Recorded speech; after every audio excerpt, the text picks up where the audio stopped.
has relaunched yet again. Many new targets, 6 milestones, 5 missions, but why was cutting immigration not a priority? You're a child abuser! You child abuser! You child abuser! Where's Jimmy Savile? We're all in it together. The people who hurt your family finances swanning around in the House of Lords after giving tax cuts to the richest 1% that crashed our economy. Don't forget any of it.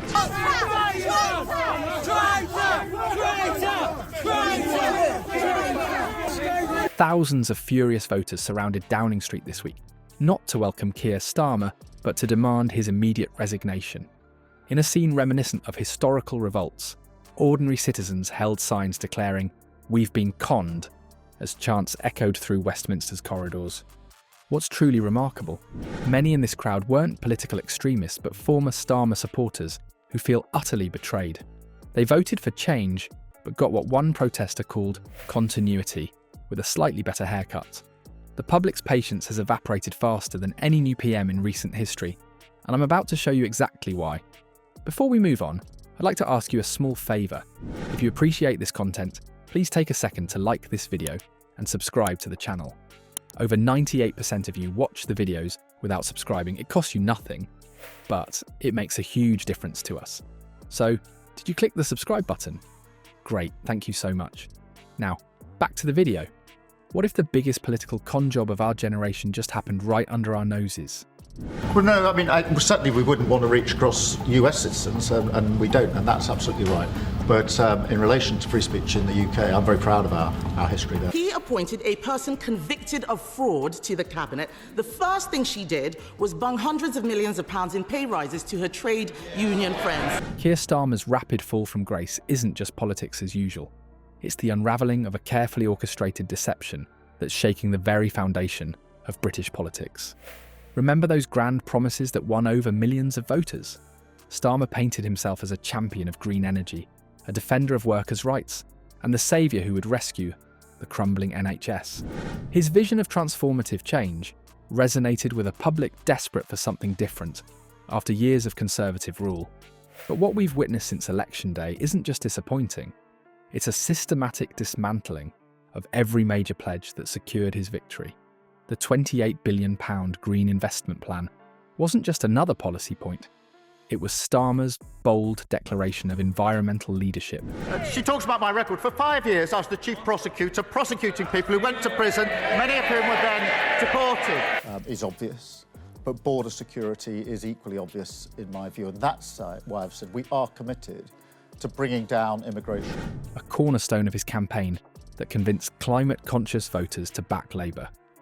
Its abandonment represents more than a simple policy adjustment. It reveals the calculated nature of promises made with no intention of delivery.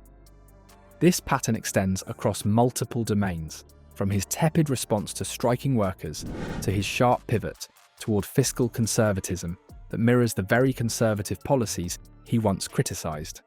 Healthcare workers who believed Starmer would be their champion now stand among his fiercest critics.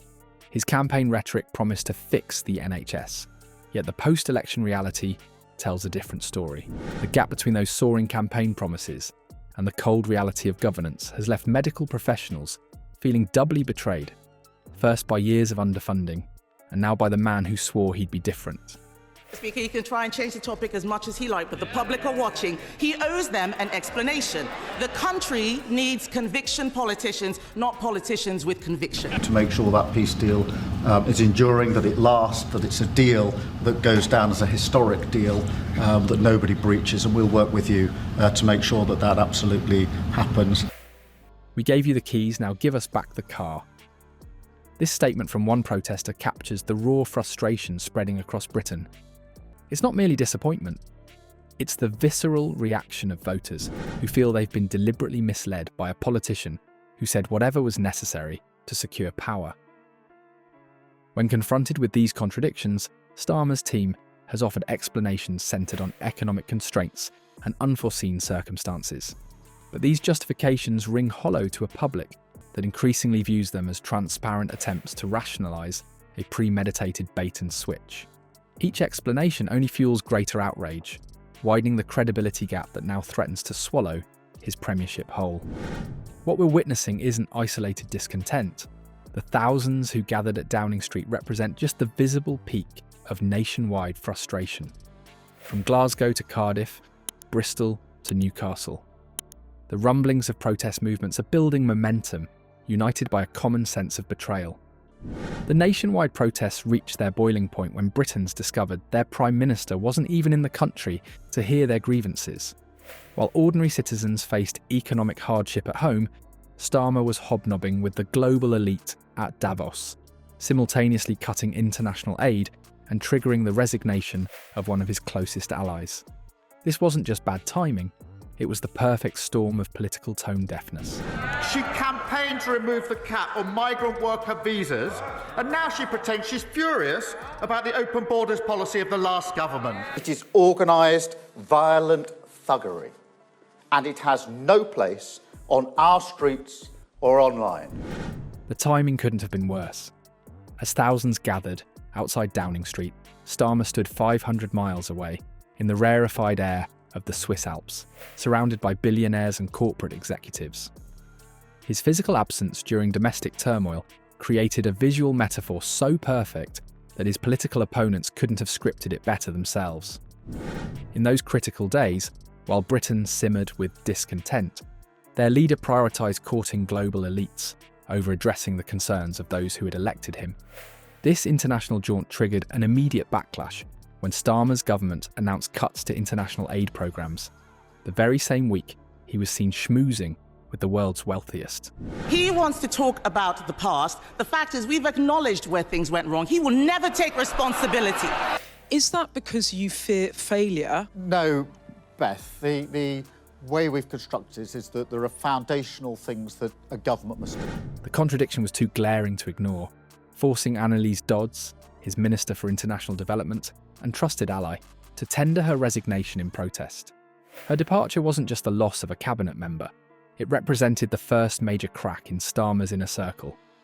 Social media exploded with memes and hashtags, as ordinary citizens transformed into vocal critics overnight. The image of Starmer in Davos, seemingly comfortable among the global elite while Britain struggled, became the perfect visual shorthand for everything his detractors accused him of: elitism, detachment, and false promises. A narrative that might have taken months to form, crystallised in days, driven by the lightning-quick spread of digital criticism. The Davos trip didn't just damage public perception, it ignited internal fires within Labour.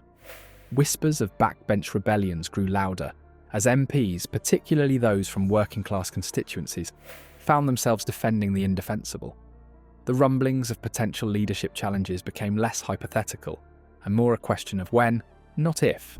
Promised to end asylum hotels. He promised, he's the Prime Minister now, he promised, but in Altrincham and Peterborough, his government is expanding the use of asylum hotels. Frankly, no, seriously, I think we're let down by all sides of the parties. I think they've got the right intentions, but they're struggling to get their message across, I think, is the problem. Senior party figures began distancing themselves from decisions they might have previously defended. Polling data revealed just how devastating the Swiss trip had been, with trust in Starmer's leadership plummeting at unprecedented rates. What had taken months to build during the election campaign collapsed in a matter of days. The public had been willing to give him the benefit of the doubt on policy reversals, but his apparent comfort among billionaires while domestic issues festered proved a bridge too far for many. What we're witnessing isn't just another political crisis, it's a fundamental shift in what voters demand from their representatives. The meteoric collapse of Starmer's popularity speaks to something deeper than policy disagreements.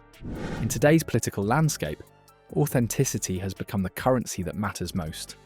This creates fertile ground for independent MPs and grassroots candidates who are connecting with voters not because they're flawless, but because they're present and honest, qualities increasingly rare in mainstream politics. People are responding to figures who speak plainly rather than hide behind carefully crafted statements. The question facing British politics isn't whether Starmer can recover, but whether our entire political system can evolve to deliver the genuine representation people crave.